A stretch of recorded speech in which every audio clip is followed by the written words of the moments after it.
Ini adalah fakta yang sebenar kenapa berlaku obesiti. Bila dia orang kaji sebenarnya, bila saintis boleh buat kajian, dia tengok orang yang exercise 100 tahun dulu dengan orang exercise sekarang sebenarnya sama, lebih kurang, tak banyak beza.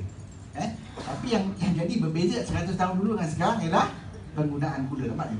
100 tahun dulu, sebelum tu gula sikit je. Selepas tahun 1900, penggunaan beruk naik. Dan yang paling teruk ialah selepas Perang Dunia Kedua, dia naik. Dan serentak dengan tu dia kadar obesiti naik.